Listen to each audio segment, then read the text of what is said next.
दीपक गौतम जी आगरा से। जय शिव शंकर। जी महाराज जी, बाबा शंकर का दास हूँ और आपके श्री चरणों में कोटि कोटि नमन। महाराज जी, मैं आपसे निवेदन करता हूँ कि मुझे भगवान शंकर जी का साक्षात्कार कैसे मिले। मंत्र जप करो, भगवान शिव का मंत्र लेकर, पंचाक्षरी मंत्र लेकर श्वास श्वास में बसा लो। जब अपवित्र शरीर हो तो शाम्ब सदाशिव जपो, जब पवित्र शरीर हो तो भगवान शिव का मंत्र जपो। बस जितना जप करोगे उतने नजदीक पहुंचते चले जाओगे। शिव तो हृदय में ही बैठे हैं, शिव तो हृदय में ही बैठे, पर 3 गुणों का पर्दा लगा के बैठे हैं, सत्वगुण रजोगुण तमोगुण। तीनों पर्दा हटाओ तो शिव का साक्षात्कार हो जाएगा। और जब शिव का साक्षात्कार करोगे तो जीव बचेगा नहीं, शिवोहम। अनुभव क्या होगा? शिवोहम।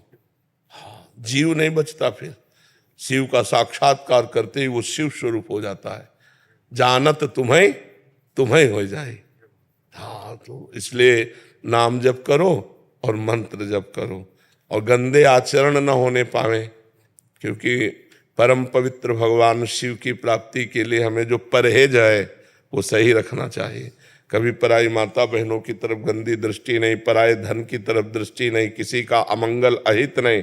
और नाम मंत्र जप करो, देखो शिव भगवान के नजदीक पहुंचते चले जाओगे। हर्षित सोनी जी गाजियाबाद से।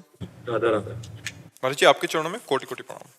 महाराज जी, श्री रामकृष्ण परमहंस देव जी कहते हैं कि ईश्वर प्राप्ति के लिए व्याकुलता होना बहुत जरूरी है। जिस प्रकार हम तौलिया निचोड़ते हैं उसी प्रकार हमारा हृदय भी ईश्वर प्राप्ति के लिए निचोड़ना चाहिए। महाराज जी, हृदय में ऐसी व्याकुलता का एक अंश भी कैसे जागृत हो? नाम जप, नाम जप। नाम जपत आई सब सोई, देव सुबुद्धि कृपा करि मोहि, पोई सुगुन माला रचो। पहले नाम जप जो है वो हमारे पापों को नष्ट करेगा। फिर नाम जप हमारे संबंधों से मोह को मिटाएगा। जो अज्ञान का संबंध शरीर से है, शरीर संबंधियों से है, सबकी ममता ताग बटोरी, मम पद मन ही बांध बर डोरी। सब संबंधों को जो मोह से बंधे हुए हैं उनसे मोह छोड़कर भगवान के चरणों में प्रेम हो जाए। व्याकुलता कब होती है? जैसे आपसे प्यार है तो आप हमसे मिल नहीं रहे तो हमको व्याकुलता होगी, रोना आएगा। कोई हमें मिला दे, कैसे भी मिला दे, क्या करूं, कहाँ जाऊं। अच्छा, यहाँ व्यक्ति से तो है कि कोई फोन कर दो, कोई हमारी दशा बता दो कि हम उनके लिए इतना व्याकुल हैं, लेकिन वो तो अव्यक्त हैं तो उसका और जी घबराता है। अब क्या करूं, मेरा तो कोई बस नहीं ना, तो चिल्ला चिल्ला कर रोता है। जैसे कोई दिल को मसला करे, शायद इसको ही इश्क कहते हो। प्यारे की याद में एक अद्भुत दर्द, एक अद्भुत व्याकुलता, एक अद्भुत विरह, तब वो भगवत साक्षात्कार। पर इसके लिए भजन, पहले भजन के द्वारा अनर्थ निवृत्ति, साधु संग के द्वारा भगवत चरणारविंद की तरफ समर्पण, समर्पण के द्वारा प्रीति, प्रीति में व्याकुलता, व्याकुलता प्रीति में होती है। बहुत आगे का विषय है। पहले खूब भजन करे, विषयों से राग छोड़े, विषय भोगों के प्रति जो हमारा मन इंद्रियां जाती है वो परमात्मा के प्रति लौटे। पहले उनको लौटाना बड़ा कठिन साधन है, कोई सहज थोड़ी है। आप देखो ना, प्रयास करते हैं हम भजन के लिए, मन इंद्रियां भोगों के लिए जा रहे हैं।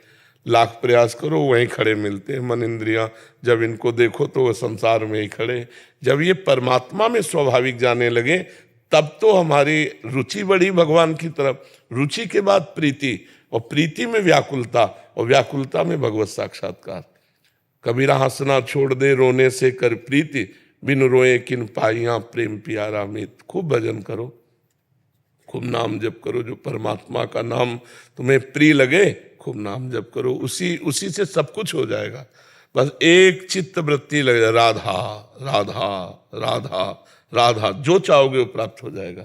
व्याकुलता चाहोगे व्याकुलता प्राप्त हो जाएगा। ब्रह्म ज्ञान चाहोगे ब्रह्म ज्ञान प्राप्त हो जाएगा। वैराग्य चाहोगे वैराग्य, जो चाहोगे। पहले धन तो कमाओ, धन है नाम रूपी धन, नाम रूपी धन मिला, अब जो चाहो प्राप्त हो जाएगा। जी। अनु जी पंजाब से। राधे श्री हरि। राधे राधे महाराज जी, श्री हरिवंश। महाराज जी, यदि हमारे परिवार का कोई व्यक्ति सद्मार्ग से भटक गया है और हमें ये पता हो तो ये कैसे सुनिश्चित करें कि वो दोबारा से सद्मार्ग में आ जाए? भगवान से प्रार्थना करो। अपने बस की बात नहीं कि हम किसी को बदल सकें, भगवान ही बदल सकते हैं। तो प्रार्थना से बड़े बड़े बिगड़े कार्य संभल जाते हैं। हम रोज भगवान से प्रार्थना करें कि जो अपना सगा संबंधी है उसकी सद्बुद्धि जागृत हो जाए, वो गलत मार्ग से हट के अच्छे मार्ग में आ जाए, और साथ में भजन करें और अपना भजन उसको दें। जिसकी बुद्धि सुधारना चाहते हैं तो उसकी बुद्धि पलट जाएगी। पर भजन और प्रार्थना दोनों साथ साथ चलें और फिर धैर्यपूर्वक इंतजार करें तो भगवान उसकी बुद्धि को पलट देंगे, निश्चित पलट देंगे। भगवान बड़े सामर्थ्यशाली हैं, बड़े कृपालु हैं, और भजन में बड़ी सामर्थ्य। अगर हम नाम जप किया और किसी भी व्यक्ति को दे दे तो उसका परिवर्तन हो जाएगा। ये जो संतों की बात से लोगों का परिवर्तन होता है, उसका कारण होता है भगवान की कृपा और भजन। वो भजन करके सर्वे भवन्तु सुखिना सर्वे संत निरामया सर्वे भद्राणि पश्यन्तु मा कश्चित् दुख भाग भवेत्। तो भजन जाके सबकी बुद्धि को आनंद प्रदान कर रहा है, गलत आचरणों से बचा रहा है। और भगवान से प्रार्थना कि हमारे विश्व के जन, इनकी बुद्धि पवित्र हो, कुमार्ग से बचें, सब आनंद को प्राप्त हो, क्योंकि कुमार्गगामी कभी आनंद को प्राप्त नहीं हो सकता। सतमार्ग में चलने वाला ही आनंद को प्राप्त होता है। जी। नवीन वर्मा जी उत्तराखंड से। महाराज जी आपके चरणों में कोटि कोटि प्रणाम। महाराज जी जब से आपको सुना है तब से आप में ममत्व भाव आते हैं, क्या गुरु में ममत्व भाव किया जा सकता है? हाँ, भगवान कपिल देव जी कहते हैं जो आसक्ति संसार के संबंधियों में है वो नरक का द्वार है, वही आसक्ति यदि गुरुदेव भगवान में या संत में हो जाए तो मोक्ष का खुला हुआ द्वार है। महापुरुषों में, भगवान के भक्तों में, संतों में यदि प्रियता हो जाए, ममत्व हो जाए, जैसे अपनी माँ से, जैसे अपने पिता से, अगर ऐसा संतों से हो जाए तो मोक्ष का खुला हुआ द्वार है। जी। बचपन से मेरी माता दे त्याग दी, फिर उसके बाद से जब से आपको सुना है तब से ऐसा लगा कि वो जो प्यार माँ का कभी कहीं नहीं मिलता। आप बोलते हैं कि माँ तो माँ जैसे हो, लेकिन आपसे जब से सुना तब से वो प्यार निरंतर आपसे मिलता है। इसका मैं ऋणी हूँ। खूब नाम जप करो, खूब आनंदित रहो। कामिनी शर्मा जी फरीदाबाद। ज्यादा अच्छी। महाराज जी आपके चरणों में कोटि कोटि प्रणाम। महाराज जी क्या हमें आत्म साक्षात्कार की इच्छा रखनी चाहिए, क्योंकि हमारी आत्मा श्री जी हैं, गुरु जी हैं, तो हम उनका अपने हृदय में दर्शन कैसे करें? जितना सत्संग सुनोगे, जितना उनके चरित्रों का गायन करोगे, जितना पवित्र आहार करोगे, पवित्र विचार रखोगे, उतने ही श्री जी के नजदीक आप देखोगे। श्री जी कहीं और थोड़ी हैं। श्री जी तुम्हारे मन में है, श्री जी तुम्हारे तन में है, श्री जी तुम्हारे हृदय में है, रोम रोम में श्री जी के बिना कोई सत्ता नहीं। पर हम श्री जी के नाम गुण लीला धाम में पहले तन्मय हों, हमें पहले साधना करनी पड़ेगी। बिना साधना के श्री जी का या शिव जी का या राम जी का या कृष्ण जी का साक्षात्कार ऐसे थोड़ी होता है। देखो, अम्बा जी ने शिव जी की प्राप्ति के लिए जब ठाना पार्वती जी ने, तो सूखे पत्ता खा करके भजन करती थी। अपर्णा नाम पड़ा, अपर्णा तभी नाम पड़ा, सूखे पत्ता खा के भजन। तो हमें पहले भोजन का सुधार करें, आचरण की पवित्रता करें और खूब चरित्र सुने। जब भगवान के चरित्र सुने जाते हैं तो हृदय व्याकुल होने लगता है कि ऐसे भगवान को मैं कब पाऊं, ऐसे श्री जी को कब पाऊं। उनके चरित्र सुने, उनका नाम जप करें, पवित्र आहार करें, दूसरों का उपकार करें। दूसरों के उपकार से हमारे इष्ट बहुत जल्दी प्रसन्न होते हैं।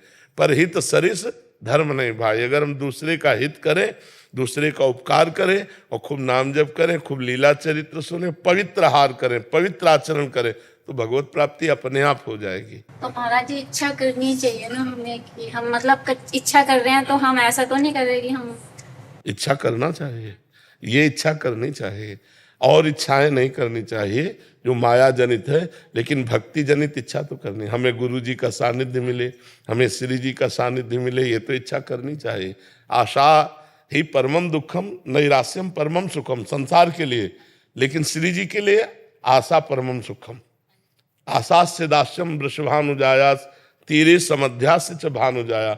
मैं आशा करता हूँ कि मैं श्री जी की दासी कब बनूंगा, मैं वृंदावन में कब अखंड वास करूंगा, ये आशाएं हैं।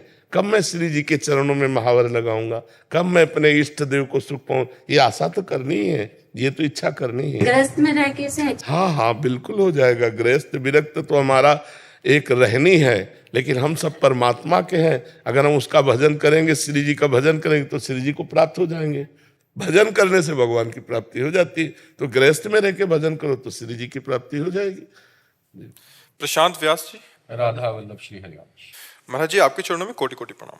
महाराज जी भगवत कृपा एवं पारिवारिक संस्कारों के चलते आदतन ही भगवान का नाम वाणी एवं मन में चलता रहता है महाराज जी, किंतु जब श्री जी की कृपा से वृंदावन बार बार आना हो रहा है पर धाम से प्रीति ना होकर मन घूमने और पकवान खाने में ही रहता है, बिना भगवान से प्रेम हुए क्या नाम। हाँ चलो किसी बहाने वृंदावन आना हो, इसी बहाने वृंदावन याद तो आएगा। बोले वृंदावन की वो क्या बोलते हैं जो आलू के बल्ला चाट। हाँ बिहारी जी ला याद आवे, भल्ला याद आ जावे तो उससे वृंदावन की याद तो आ जाएगी। वृंदावन को चिंतवन यह दीप और बार कोटि जन्म के अघ तमय काट करे उजियार। वृंदावन की किसी एक वस्तु, किसी एक व्यक्ति की स्मृति आ जाए तो हमारा हृदय पवित्र होने लगेगा। तो खान पान के लिए ही सही किसी बहाने वृंदावन आना हो जाए, बिहारी जी से आंख लड़ाना हो जाए। अब ये तो है नहीं कि यहाँ केवल टिक्की चाट खाने आए, कोई आएगा तो ये तो आएगा कि चलो एक बार यार बिहारी जी के दर्शन कर लेते हैं, एक बार परिक्रमा कर लेते हैं, तो जीवन निहाल हो जाएगा। किसी भी बहाने से वृंदावन आना हो, किसी भी बहाने से भगवान का स्मरण हो, जीव का परम मंगल होता है। क्योंकि भगवान का नाम, भगवान का रूप, भगवान की लीला, भगवान का धाम, ये परम मंगल में मंगल भवन अमंगल हारी। भगवान अमंगल हरण करने वाले, किसी भी तरह से हम भगवान से जुड़े तो हमारा मंगल हो जाए। गुरुदेव जैसे आपने जॉनी और जोजो को कहा था कि समोसा पसंद है, हरी चटनी तो गुरुदेव हम लोग भी वही चाह रहे हैं कि हम लोग को भी समोसा देकर हरी चटनी के साथ आपके जितने भी चाहने वाले हैं उन सबको निकुंज पहुंचा दें। देखो हमें कोई वस्तु पसंद आवे इसमें निषेध नहीं है, लेकिन उसको तुरंत मोड़ दो कि अच्छा समोसा चटनी, इसका मतलब आज श्री जी की इच्छा है समोसा चटनी पाओ, लो भाई समोसा चटनी लिया और आधा वल्लभ लाल की जय, हे प्रिया प्रीतम पाओ, और पा लिया। तो यहाँ भी प्रिया प्रीतम है, पहले प्रिया प्रीतम को अर्पित किया, अब उसमें कोई नुकसान नहीं है, केवल हमारी रसेंद्री के लिए थोड़ा बंधन कारक है, लेकिन प्रियालाल को अर्पित करने की आज हमारी जलेबी की इच्छा, इसका मतलब हमारे प्रभु जलेबी पाना चाहते हैं। चलो भाई प्रभु आज जलेबी की व्यवस्था करके, ऐसे तो हमारे लिए भगवान ने एक रास्ता बना दिया है कि अगर इंद्रियां हमें फंसाना चाहती हैं तो उससे मुक्त होने का हमारे पास मार्ग है। अगर हमारा मन कोई मांग करता है तो हम प्रभु से उसे जोड़ देते हैं, प्रभु से जुड़ते ही वो प्रसाद हो जाती है, और प्रसादे सर्व दुखाना हानि रस्य उपजाते, प्रसाद समस्त दुखों का नाश कर देता है। शिव नारायण भट्ट जी उत्तराखंड से। जय सीताराम महाराज जी, आपके चरणों में दंडवत प्रणाम। महाराज जी जब भगवान और भगवान के प्राण प्यारे भक्तों में भेद नहीं है, तो जब कोई भक्त भगवान के साक्षात्कार करते हैं तो वो उसी क्षण मुक्त हो जाते हैं, पर जब हम संतों का या भक्तों के दर्शन करते हैं तो हम मुक्त क्यों नहीं होते? क्योंकि इतनी सुदृढ़ भावना नहीं कि भगवान से बढ़कर है। भगवान ने आदेश किया, सातों सब मुहिम जग देखा, मोते अधिक संत कर लेखा। संत को हम भगवान या भगवान के समान, भगवान से अधिक देख नहीं पाते। हम एक मनुष्य मानते हैं, साधक मानते हैं, संत मानते हैं, इसलिए कल्याण नहीं होता। जाकी रही भावना जैसी, प्रभु मूर्ति देखी तिन तैसी। दुर्योधन भी भगवान को देख रहा तो क्या कल्याण हो गया? परम पद को प्राप्त कर लिया क्या श्री कृष्ण के दर्शन से? क्योंकि उसकी भगवत भावना नहीं है। तो संतों के प्रति भगवत भावना नहीं, इसलिए भगवत प्राप्ति नहीं होती। नहीं तो संत दर्शन मात्र से भगवत प्राप्ति हो जाए। संभाषण और साधना तो अलग की बात है। जाने वो संत अनंत समाना, भगवान का साक्षात प्रेम वपु लिए हुए संत जन डोलते हैं, उनके प्रति भगवत भाव होती है। जैसे गुरु के प्रति ब्रह्म भाव थोड़ी होता है, किसी का बिरले का होता है। नहीं, क्या साक्षात्कार करना है? साक्षात पर ब्रह्म परमात्मा हमारे सामने गुरुदेव के रूप में विराजमान है। गुरु ब्रह्मा गुरु विष्णु गुरुदेव महेश्वरा गुरु साक्षात पर ब्रह्म, इस लोग गा लेते हैं, लेकिन संत या गुरुदेव में पर ब्रह्म भाव देख पाते हैं क्या? इसीलिए भगवत साक्षात्कार का जो अनुभव है वो संत दर्शन से नहीं होता। समझ पाए? किसका प्रश्न था? समझ पा रहे हो कि नहीं? हाँ जी। अरे जी भजन में ये स्थिति कब आती है कि ये संसार शरीर से आसक्ति हट जाए? जब गाढ़ भजन होने लगता है, कोई अन्य चिंतन नहीं। पहली बात है शरणागति होनी चाहिए। शरणागति में जब बुद्धि संसार के किसी भी व्यक्ति वस्तु स्थान में अपनापन ना करके एकमात्र श्री भगवान में समर्पित, तो उसे कहते शरणागति। तन से मन से वचन से भगवान में, भगवान के सिवा हमारा कोई नहीं, तब वो शरणागत होता है। और जब भगवान में गाढ़ अपनापन हो जाता है और मन बुद्धि चित्त अहंकार पूरा भगवान में तन्मय हो जाता है, तब ये स्थिति आती। बिसरी देह तपहि मनु लागा, शरीर की शुद्ध भूल गई और भगवान में स्थिति हो गई।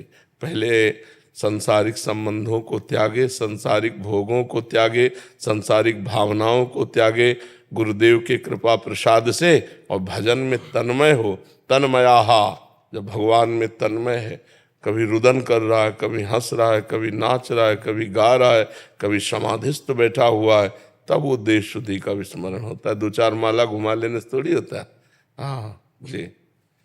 निधि मिश्रा जी प्रयागराज से। राधा वल्लभ श्री हरिवंश महाराज जी, आपके चरणों में कोटि कोटि प्रणाम। महाराज जी, साधना मार्ग में गुरु जब तक इस जगत में है तब तक तो साधक का योगक्षेम करते। फिर गुरु मंत्र है। गुरु जी के अंतर ध्यान होने के बाद गुरु जी का स्वरूप गुरु मंत्र है।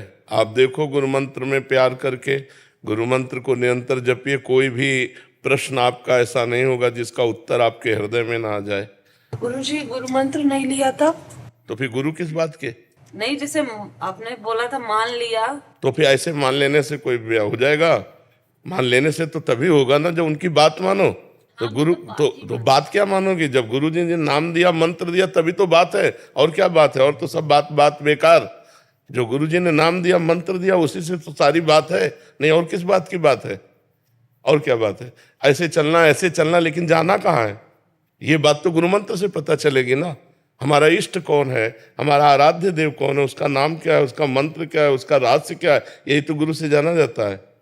केवल बातें बनाने से थोड़ी गुरु हो जाता है। मतलब केवल प्रवचन सुनने से थोड़ी गुरु हो जाता है। प्रवचन तो उस मार्ग का पूर्ण वर्णन कर रहे हैं, लेकिन हमें जाना कहाँ है, हम किससे प्यार करें? वो गुरु जी नाम देंगे, वो मंत्र देंगे, उपासना देंगे। बिना मंत्र उपासना गुरु किस बात का संबंध? समझ पा रहे हैं आप? केशव सेविका देवीदासी जी। महाराज जी, आपका भी प्रश्न ऐसा है कि ये कह रहे हैं कि जब गुरुदेव इस धरती पे नहीं रहे तो महाराज जी उस समय की जो दर्द है, वो जो एक मतलब आंतरिक जो साधक का मन खराब होता है, तो उसको। मन खराब नहीं होता, मन व्यथित होता है। खराब होना और व्यथित होने में अंतर है। मन खराब होता है काम में, क्रोध में, लोभ में, मोह में, मद में, मत्सर में। गुरु के अंतर ध्यान होने पर व्याकुलता होती है, और व्याकुलता में तन्मयता होती है। जो गुरु अंतर ध्यान हुए थे वही अंतर्धान होकर प्रकाशित हो जाते हैं हृदय में। हर समय गुरु माइंड में बैठे रहते हैं, हर समय गुरु हृदय में विराजमान रहते हैं। बाहर जब थे तो बाहर से हमें जो कृपा प्राप्त हो रही थी उससे ज्यादा कृपा प्राप्त होती है अंतर में। गुरु जब अंतर्धान हो गए और उनके विकल होकर हम रोते हैं उन्हीं के लिए, हृदय में हमारे पीड़ा है, तो उस समय गुरुदेव हमारे हृदय में रहते हैं। अखंड मंडलाकारम व्याप्तमेन चराचरम तत्पदम दर्शतमेन तस्मै श्री गुरुवे नमः। जिधर दृष्टि डाले अपना गुरुदेव दिखाई देता है, क्योंकि अखंड मंडलाकारम व्याप्तमेन चराचरम। गुरुदेव अंतर ध्यान हो गए, बाहर से अंदर आकर प्रकाशित हो गए। अंतर क्या पड़ा? कोई अंतर नहीं पड़ा। वो शिष्य जीवन भर अपने गुरुदेव के कृपा प्रसाद से भगवदानंद का अनुभव करते, अंत में गुरुदेव स्वरूप होकर लीन हो जाता है। रवि प्रकाश चौधरी जी नागपुर से। राधे राधे। राधे राधे। आदरणीय महाराज जी, आपके चरणों में जय श्री कृष्ण। महाराज जी, मैं भारत सरकार में 28 वर्ष से उच्च पद पर आसीन हूँ। महाराज जी, मांस मदिरा का सेवन नहीं करता, लगभग 20 वर्ष से ध्यान कर रहा हूँ। मन में संशय है कि इतने समय से ध्यान करने के बाद भी मेरी स्थिति कहाँ है। महाराज जी, इसका समाधान और अब जब अभी तक तुम्हें स्थिति का ही पता नहीं चला तो ध्यान किसका कर रहे हो? किसका ध्यान कर रहे हैं? स्थिति का ही पता नहीं चला। 20 साल हो गए। मटकी में छेद कर दो और ऐसे ऐसे डालते रहो, एक एक अंजुलि तो भर पाएगी क्या कभी? अपने छेदों को बंद करो। जो इंद्रियों के द्वारा भोगों की विलासिता में मन का जाना है, यही छेद है। ध्यान का मतलब है अखंड ध्यान रहना, निरंतर ध्यान रहना। ध्यान का मतलब कुछ देर आंखें मूंद लेके बैठने को ध्यान नहीं कहते। ऐसा तो बगुला भी आंख मूंद करके खड़ा रहता है जल में मछली के ध्यान के लिए, मछली आई खा गया। इंद्रियों का निर्विषय हो जाना और परमात्मा में तन्मय हो जाना ध्यान कहते हैं। वो चलते फिरते, उठते बैठते, खाते पीते, सोते जागते हर समय होता है। कौन सा ध्यान कर रहे हो आप? अष्टांग योग का तो ध्यान है नहीं, बात समझना। जो योगी का अष्टांग योग का ध्यान है वो है नहीं।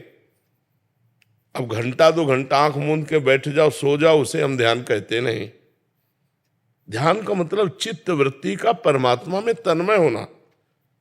जागृत अवस्था में हमारी चित्तवृत्ति जैसे व्यक्ति वस्तु स्थान में जाती है, ऐसे केवल परमात्मा में स्थित रहे उसे ध्यान कहते हैं। और अष्टांग योग का ध्यान तो मान लो प्राणायाम, प्रत्याहार, ध्यान, धारणा, समाधि, वो तो एक अलग है कि पद्मासन लगाकर बैठे हुए हैं और नासाग्र दृष्टि है और एकाग्र चित्त से परमात्मा का ध्यान कर रहे हैं कई घंटे लगातार, वो समाधि की तरफ जा रहे हैं। लेकिन आपका वो वाला ध्यान तो है नहीं, अष्टांग योग वाला। तो कौन सा ध्यान करते हैं आप? 1 घंटा ध्यान में लीन हो जाता हूँ, शरीर का शुद्ध बुद्ध। भैया जब 1 मिनट ऐसा जिंदगी में कभी हो जाएगा ना तो ये प्रश्न नहीं रहेगा, क्योंकि तुम 1 घंटा करते हो, यहाँ पूरा जीवन उसी में दिए हैं। 1 मिनट देह भाव रहित हो जाओगे। देह भाव रहित नींद में हुआ जाता है, समझ रहे हो? देह भाव रहित तंद्रा में हुआ जाता है, लेकिन ध्यान में जब देह भाव रहित होगे तो आनंद युक्त होगा और उस आनंद में 24 घंटे एक मस्ती रहेगी। 1 मिनट के ध्यान में 1 मिनट देह शुद्ध जब भूल जाओगे तो 24 घंटे मस्ती रहेगी। और 20 साल से कह रहे हो तो अब तक तो तुम्हें परमात्मा स्वरूप में स्थित हो जाना चाहिए था। 12 साल में तो सिद्ध हो जाता है साधक। 12 साल कोई नियम पूर्वक साधना की जाए वो सिद्ध हो जाती है। इसका मतलब है, आप खुद निर्णय करो, सवाल हल नहीं हुआ इसका मतलब है हासिल नहीं जोड़ा। कोई है जो छूटा हुआ है, उसे देखो अंदर से। और सबसे ज्यादा छूटा हुआ कि 1 घंटे ध्यान करके 23 घंटे छोड़ दिया, तो 23 घंटे में जो कूड़ा करकट जमा हुआ उसका क्या करोगे? 23 घंटे में जो कूड़ा करकट जमा हुआ उसका क्या करोगे? 1 घंटे झाड़ू लगाई और 23 घंटे सब खिड़कियां खुली कर दी और जो हवा से गंदगी आई तो तुम्हारा पोछा लगाना बेकार हो गया। इसीलिए 20 साल से कुछ अनुभव नहीं हुआ। और अगर खिड़की बंद करके और पोछा लगा के छोड़ दो तो जब जैसा खोलोगे वैसे साफ मिलेगा।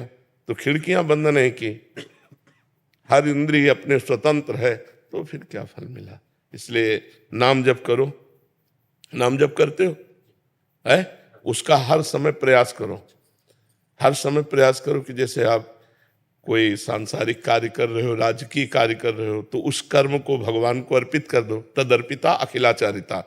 और जो नाम जप है जहां खाली समय मिले बस हर, अब जैसे हम आपसे बात कर रहे हैं, बात करने में एक शब्द में भी अंतराय अगर हमको मिला तो हम फट से अपनी जगह आ जाएंगे। और जो ये कार्य कर रहे हैं ये भगवान के लिए कर रहे हैं, ना आपके लिए कर रहे हैं ना अपने लिए कर रहे हैं, भगवान के लिए कर रहे हैं। तो ऐसे आप करो, जो राजकीय कार्य है वो भगवान के लिए कर रहे हैं, हर समय नाम। तो आप देखो बैठे बैठे आपको रोना आने लगेगा, ऐसा आनंद आएगा कि आप अपने को छुपाना चाहेंगे, अपने आनंद को मनाएंगे कि इस समय ना हो, इस समय मैं राजकीय कार्य में हूँ, पर वो उफान मारेगा, उफान मारेगा। 20 वर्ष बहुत होता है, नहीं होता ना? 20 साल तो अगर कोई भी अभ्यास किया जाए तो बहुत सुदृढ़ अभ्यास हो जाएगा।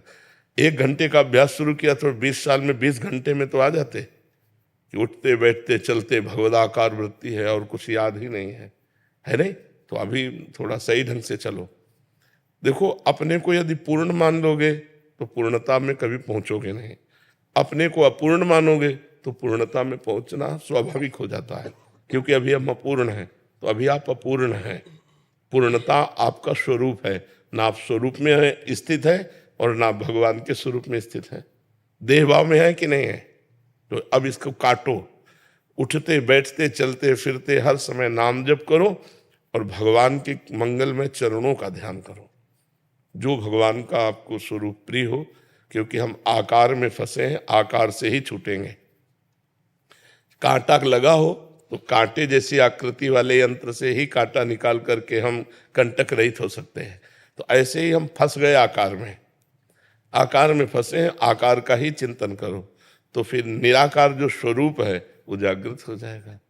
ध्यान का स्वरूप हमारे प्रभु श्री राम, प्रभु श्री कृष्ण, भगवान शिव ऐसे होने चाहिए, जिससे हम उनके रूप का चिंतन कर सके, उनके नाम का चिंतन कर सके, और ये चिंतन अचिंत गति को प्राप्त करा देगा।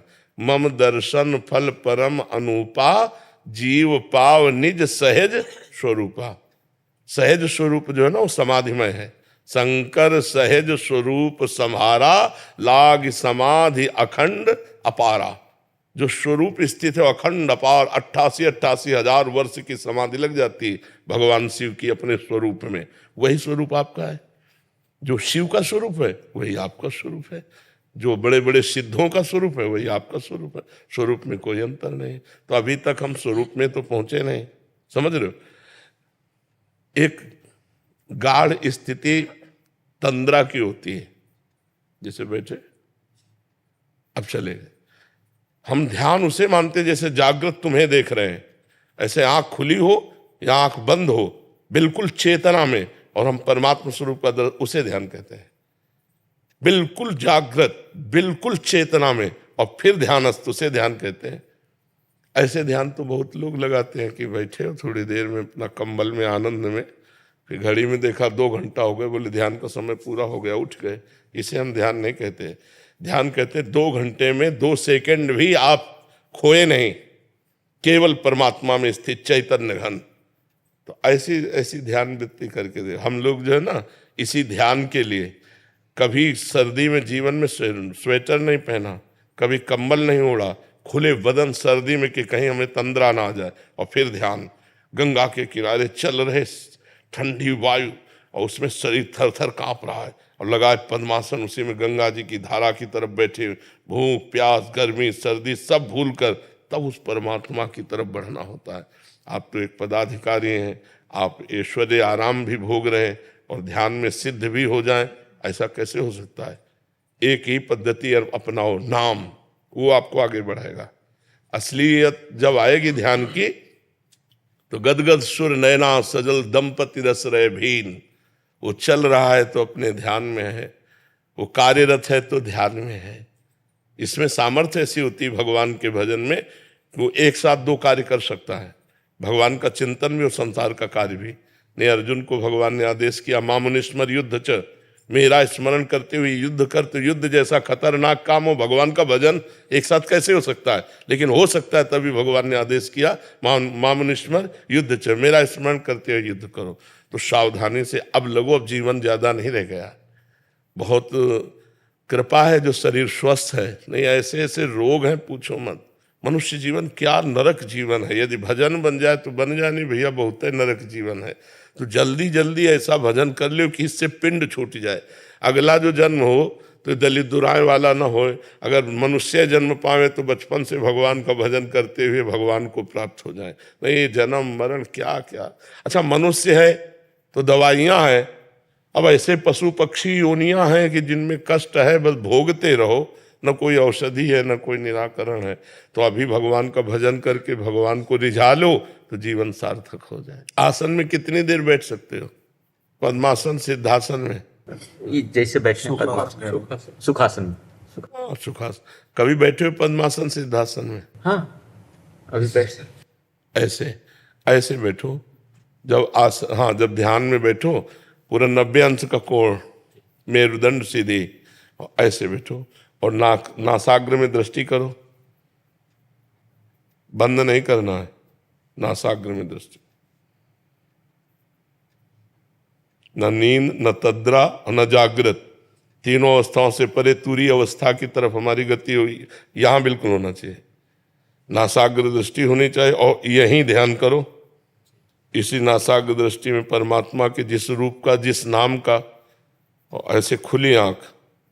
अब अभ्यास करना, देखना, और थोड़ा ब्रह्मचर्य पर ध्यान दो। गृहस्थी का कार्य पूरा हो गया, परमात्मा का कार्य पूरा करो। श्री वृंदावन दास जी वंशीवट से। महाराज जी आपके चरणों में कोटि कोटि प्रणाम। श्री हरिवंश। महाराज जी राधा रानी मानसरोवर व वेलवन, बंसीवट, वांडीर वन, मोरवन धामों की परिक्रमा ब्रिजवासी व संतजन करते हैं। महाराज जी इन धामों की जो महिमा है, देखो संपूर्ण 84 कोष हमारे प्रियालाल का केली विलास भूमि है। एक कण ऐसा नहीं है जो श्री जी के चरणों से युक्त न हो, जहाँ श्री जी के चरण न पड़े हो, और एक कण ऐसा नहीं जो प्रेमियों के आंसुओं से भींगा न हो। पूरा 84 कोष ब्रजमंडल ये ब्रह्म भूमि है। ये साक्षात श्री कृष्ण का वपू है 84 कोष भूमि। तो जितनी भी है सब लीला स्थलियाँ हैं, प्रिया प्रीतम के चरण चिन्ह और प्रेमी जनों के आंसुओं से भींगी हुई भूमि है। यहाँ की प्रदक्षिणा मात्र से, अगर पद्धति से नंगे पैर 84 कोष ब्रजभूमि की परिक्रमा की जाए तो उसका कभी 84 योनि में फिर भ्रमण नहीं होगा। 84 कोष भूमि के परिक्रमा मात्र से वो 84 लाख योनियों से, लेकिन गाड़ी में बैठ के नहीं, जूता पहन के नहीं, नंगे पैर और नियमानुसार अपने दाहिनी तरफ लघुशंका सोच नहीं, मौन व्रत धारण करते हुए, नाम जप करते हुए, भगवद आश्रित होती है, निरपराध वृत्ति से यदि एक परिक्रमा हो जाए 84 कोष की तो 84 लाख योनियों से बच जाएगा, उसे जाना नहीं पड़ेगा। हमारी प्रिया प्रीतम की केल भूमि है संपूर्ण 84 कोष भूमि, कोई न कोई लीला हमारे युगल सरकार किए है, वो उसी से सब परम पावन भूमि है जी। आरती जी मध्य प्रदेश से। राधे राधे। राधे राधे महाराज जी। महाराज जी, आजीवन ब्रह्मचर्य का पालन करने व श्री जी का निरंतर नाम जप करने से श्री जी की प्राप्ति हो जाएगी। महाराज जी, नौकरी के दौरान सभी प्रकार के लोगों के संपर्क, बातचीत करना, साथ आना जाना, स्पर्श होना होता है। महाराज जी, क्या इससे भजन पर प्रभाव पड़ता है? क्या हम पुलिस में हैं? नहीं पड़ेगा। हम अपने भजन मार्ग में यदि दृढ़ हैं तो कोई हमें छुए, हमें प्रभाव, हम छुएंगे तो प्रभाव पड़ जाएगा। जैसे हम किस भाव से छू रहे हैं तो प्रभाव, हमें कोई दुनिया छुए कोई फर्क नहीं पड़ता है। मान लो स्टेशन में जा रहे हैं या हम कहीं जा रहे हैं तो छू तो जाए, ऐसा कोई थोड़ी कि मान लो हम अलग बैठे हैं यहाँ तुम छूते ही नहीं, कहीं ना कहीं छू ही जाते हैं, तो उससे भजन पे प्रभाव नहीं। हम किस भाव से छुएंगे बस इस पर पड़ेगा। आपको छुएंगे तो बचाने के लिए छुएंगे, आपका मंगल करने के लिए, आपका कल्याण करने के लिए, आपको बुरा करने के लिए नहीं। काम भाव से नहीं छुएंगे, गंदी भाव वासना से नहीं छुएंगे, तो बाहर हमें कोई छुए उससे कोई फर्क नहीं पड़ता है। हम गंदी भावना से ना छुएं किसी को, किसी की गंदी भावना का सपोर्ट हम ना करें तो हमारा ब्रह्मचर्य ठीक रहेगा और नाम जब चलता रहेगा। हमारे को कोई छुए उससे कोई फर्क, तो हम किसी को नहीं छुएंगे, भाव से छुएंगे। हमारा पूज्य है तो उसके चरण छुएंगे, ऐसा कोई धक्का लग रहा है तो अपने बचाव पक्ष में रहेंगे, तो वो बात अलग है। लेकिन हम किसी को गलत भाव से छुएं तो फिर वो हमारे अंदर फर्क पड़ जाएगा। सूक्ष्मा जी। राधे राधे। राधे राधे महाराज जी। महाराज जी, मेरा प्रश्न है कि अगर मनुष्य अपने जीवन के अच्छे और बुरे कर्म इसी जन्म में भोगता है तो नहीं, इसी जन्म में नहीं भोगता। जन्म जन्म का जो एक भंडारा जमा है, गोदाम, उसे कहते संचित कर्म। उससे जो निकल कर शुभ अशुभ आया, उससे शरीर बना है, उससे कुछ निकल करके आया। जैसे गोदाम से कुछ निकाल करके गेहूं पिसाया जाता है हफ्ता 10 दिन के लिए, तो ऐसे 80 वर्ष 100 वर्ष के लिए प्रारब्ध बन करके वो आया सुख दुख का। और मनुष्य जन्म में क्रियमाण नए कर्म करने का अधिकार, पुराने कर्मों को भोगते हुए। तो जैसे हम नए कर्म कर रहे हैं और सफलता नहीं प्राप्त हो रही, पुराने कर्म बुरे हैं तो हमें बार बार गिरा रहे हैं।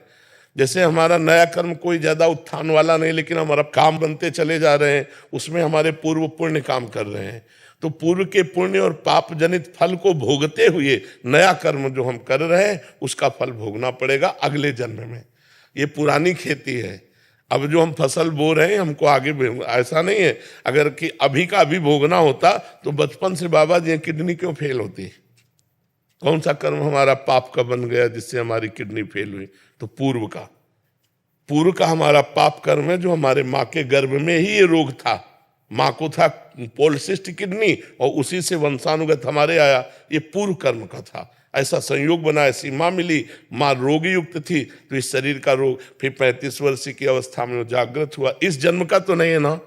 देखो इस जन्म में देखा जाता है बहुत अच्छा आदमी चलता है, बहुत धर्म से चलता है, दूसरों को कष्ट नहीं देता, लेकिन वो बड़ी समस्या में फंसा रहता है। क्यों? क्योंकि पूर्व का पाप उसको घेरता है आकर के। कई ऐसे देखे गए खूब पाप कर रहे हैं, मनमानी आचरण कर रहे हैं, लेकिन बहुत अच्छा जीवन जी रहे हैं, क्योंकि पूर्व का पुण्य उसका सहयोग कर रहा है। अब जब ये वर्तमान का पाप और पूर्व का पाप मिलेगा तब वो नष्ट हो जाएगा। ऐसे ही वर्तमान का भजन और पूर्व का पुण्य जब मिलेगा तो चमक उठेगा वो। तो हमें चाहिए कि अब जो नया कर्म है वो बहुत सोच समझ के करें, गलत ना होने पाए, पाप कर्म ना होने पाए, पीछे के कर्मों को भोग लें, तो हमारा अगला जीवन जो होगा वो बड़ा आनंदमय होगा। हम केवल इसी जन्म के किए कर्मों को नहीं भोग रहे, पूर्व जन्म के कर्मों को भोग रहे हैं। इस जन्म का जो हमारा कर्म विधान है वो हमें आगे भोगने को मिलेगा। किसका प्रश्न था जी, आप समझ पा रहे हैं? चेतन जी नेपाल से। राधा वल्लभ सिंह जी। महाराज जी, आपके चरणों में कोटि कोटि प्रणाम।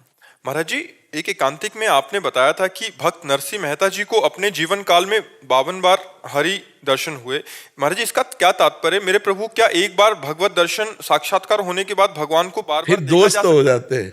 जब बुलाओ तब आ जाएंगे, जब बुलाओ आप आ जाएंगे। जैसे हम आपके सुमिरन में मगन, अब कोई समस्या आई तो हे गोविंद, आ गए गोविंद, देखो अभी ये समस्या हमारी, अब आप संभालो हमारे मतलब। भगवान वो संभाले, फिर भजन में लगे, फिर कोई समस्या आई, हे गोविंद, फिर गोविंद आ गए। तो उसमें थोड़ी कि भगवत साक्षात्कार के बाद दोबारा फिर तो दोस्त हो जाते हैं भगवान। जब बुलाओ तब आ गए, जब देखो तब वो सामने खड़े मुस्कुराते हैं, समझ रहे ना। उसका मतलब ये नहीं कि एक बार भगवत साक्षात्कार हो गया तो 52 बार की जरूरत क्या थी। नहीं, 52 बार नहीं, 5200 बार जरूरत होगी तो आना पड़ेगा उनको। हमारे दोस्त हैं, हमारे प्रीतम है, हमारे प्राण जीवन धन है, जब पुकारेंगे तब वो आ जाएंगे। समझ पा रहे हैं आप?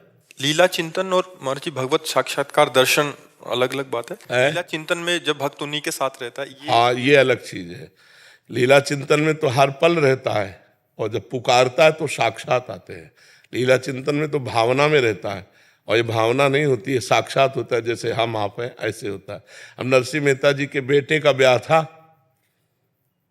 तो जब ब्याह तय होने लगा तो नरसिंह मेहता जी ने ठाकुर जी से कहा, हमारे पास समय नहीं है, आप ही को ब्याह करना होगा। तो ठाकुर जी ने हाँ कहा। तो जिस दिन ब्याह था उस दिन ठाकुर जी आए, बोले केवल तुम समधी बन जाओ, समधी तो हो ही, तुम वहां चल के केवल समधी का कार्य करना, शेष हम पीछे से सब संभाल लेंगे। हमारे पास समय नहीं।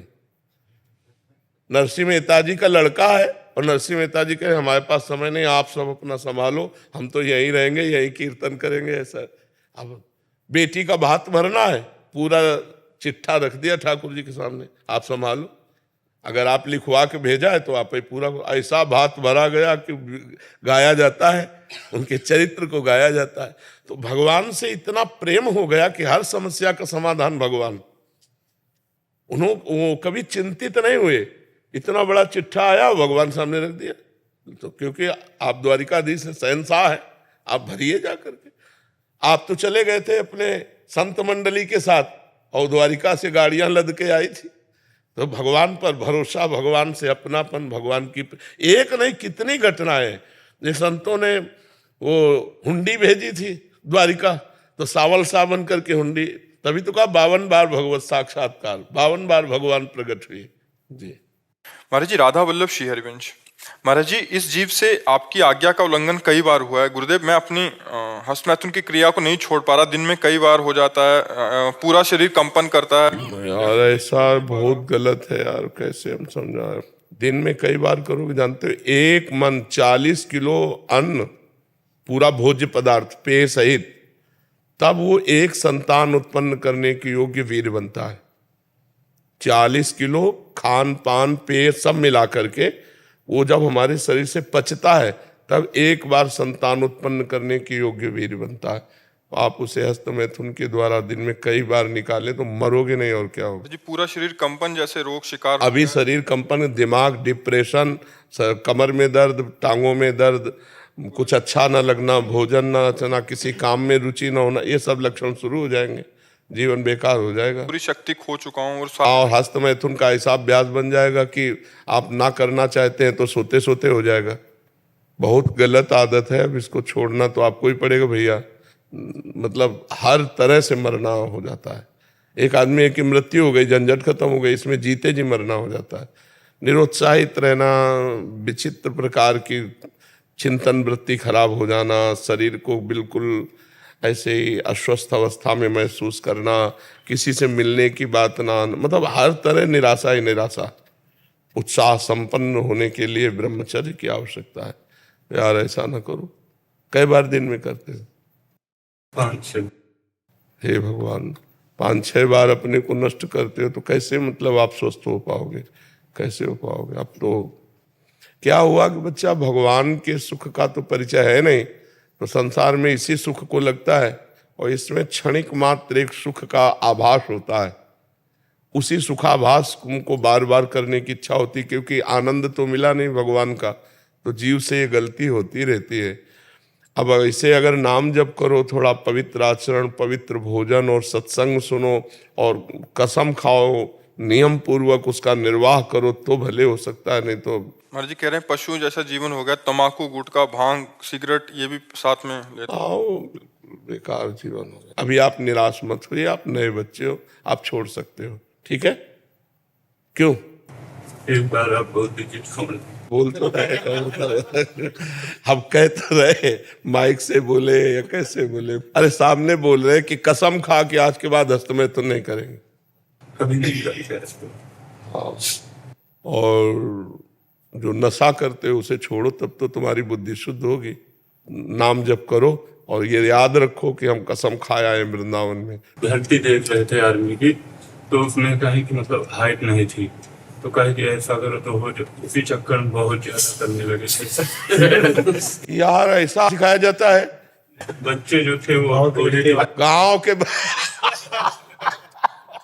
यार कहीं ब्रह्मचर्य का नाश करने से किसी की लंबाई बढ़ती है? ये सब बुद्धि भ्रष्ट करने वाली बात है।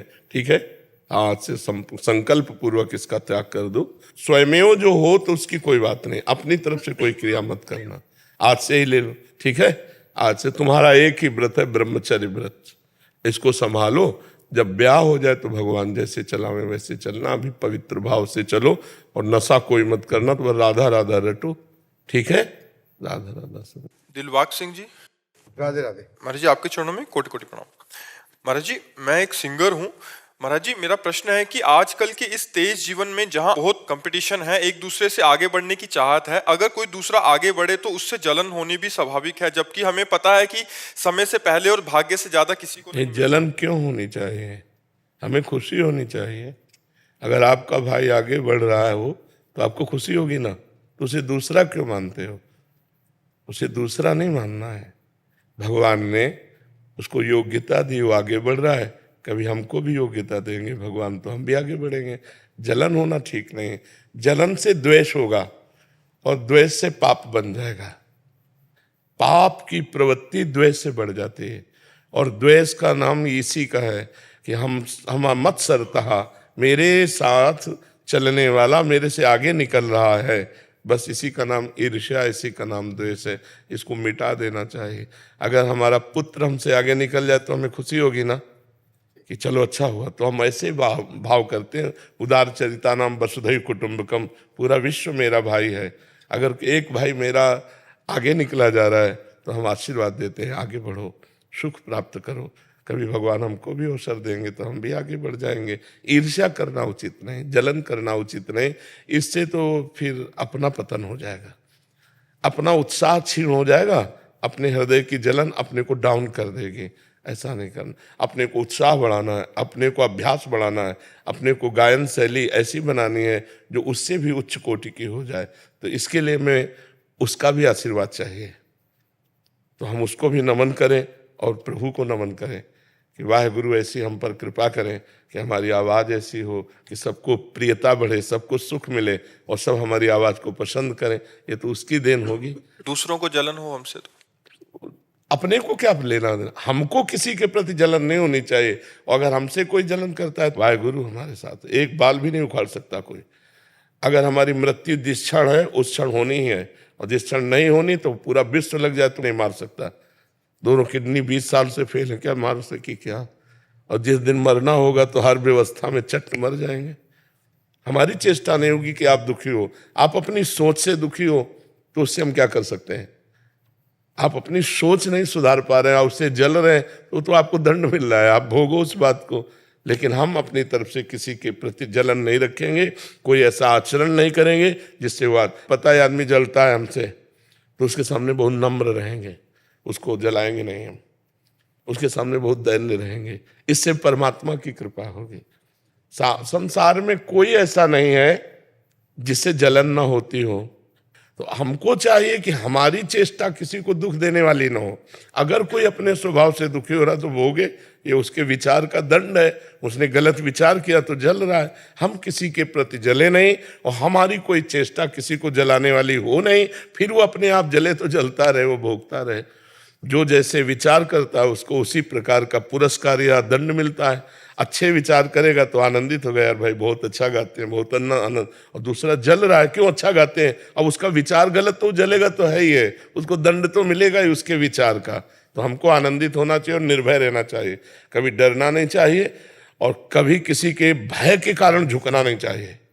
क्योंकि अविनाशी हूं, परमात्मा का अंश हूं, गलत करूंगा नहीं, लेकिन तू गलत करेगा तो तेरे को भयभीत होना पड़ेगा। बस ऐसे स्वभाव में रहना चाहिए। कभी कुछ आप ऐसे अकेले घूमो, कहीं कोई आपको छूने वाला नहीं, और जिस दिन विधान है तो उस दिन आप 10-20 गार्ड लगा लो तो भी आपके थप्पड़ पड़ जाएगा।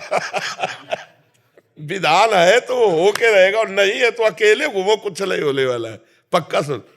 तो हमको भगवान के विधान पर राजी रहना चाहिए कि अगर साहब का विधान है तो हम चाहे लाखों व्यवस्था कर लें, वो विधान होगा। अगर साहब का विधान नहीं है तो चाहे लाखों विरोधियों कुछ नहीं कर सकते। एकदम मस्त रहना चाहिए। किसी के गिराने से तुम गिर नहीं सकते और किसी के मिटाने से तुम मिट नहीं सकते। साहब का विधान केवल देखो, प्रभु का विधान देखो और आनंदित रहो।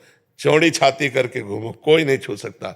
मालिक का विधान, हम देखो बचपन से भगवान के सहारे हैं, बचपन से 13 वर्ष की अवस्था, कभी कोई दोस्त नहीं बनाया भगवान के सिवा। तो उनका चमत्कार देखा है, हर जगह उनकी रक्षा व्यवस्था देखी है, हर जगह उनका प्यार दुलार देखा है। तो उन्हीं के भरोसे रहो, किसी व्यक्ति के भरोसे नहीं। किसी व्यक्ति की अंगरक्षा से आप सुरक्षित नहीं है, भगवान की सुरक्षा से आप सुरक्षित है। और जब भगवान विधान कर देगा इस शरीर को कि ऐसे जाना है तो फिर वैसे ही जाना होगा। हिरण्यकश्यप ने कितने वरदान मांगे थे, कोई ऐसा नहीं क्षेत्र छोड़ा था जो मांगा ना हो। मतलब वो एक तरह से अमर था। दिन में न मरूं, रात में न मरूं तो भगवान संध्या के समय, बाहर न मरूं, भीतर न मरूं तो भगवान डेली में, मनुष्य से न मरूं, ब्रह्मा के रचे हुए से भगवान ऐसा अवतार लिया कि जो ब्रह्मा का रचा हुआ नहीं था। नरसिंह, जीवित से न मरूं, निर्जीव से न मरूं तो नाखून, जीवित और निर्जीव दोनों फाड़ के फेंक दिया भगवान ने। भगवान है, उनके समान कोई है नहीं। इसलिए भरोसा भगवान का रखे, किसी इंसान का नहीं। और इंसान के राग द्वेष से अपने में कोई फर्क पड़ना नहीं चाहिए। वो अपना स्वभाव है, जल रहा है, कोई हमसे आनंदित हो रहा है, कोई दुखी हो रहा है, वो दुखी हो रहा है, उसका स्वभाव आनंदित हो रहा है, उसका स्वभाव, हम किसी को दुख नहीं देंगे, ऐसा भाव रखना चाहिए। महाराज जी यही आजकल महाराज जी बहुत सारे जने आपको सुनते हैं जो ऑफिस आदि में जाते हैं, तो कोई अभी कल आया वो प्रमोशन लेके आगे निकल गया, उस परिस्थिति में कैसे समझे? हाँ, तो आपके पुण्य और उसके पुण्य में अंतर है ना।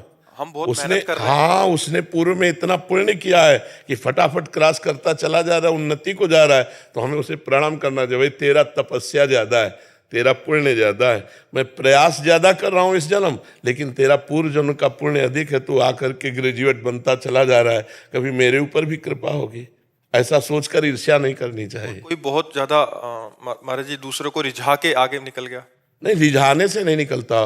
रिझाने से क्या हम किसी को पैर छू लें? अगर हमें यहाँ कोई आगे बढ़ावे, पूर्व का पुण्य है तो संयोग बन जाता है, वैसे संयोग बन जाता है। पूर्व का विधान है तो वैसे संयोग बन जाता है। उसे आप रिझाना को क्यों? जो मान लो जलते हैं वो क्या रिझा नहीं सकते क्या? जब वो जान रहे कि ये रिझा कर आगे बढ़ गया तो आप भी रिझा लो, तो तुम्हारी रीझन से वो रिझेगा ही नहीं, क्योंकि तुम्हारा भाग्य नहीं है और उसका भाग्य है, तो फौरन रिझ गया और आगे निकल गया। वो पूर्व का होता है पुण्य, पूर्व का पुण्य होता है जी।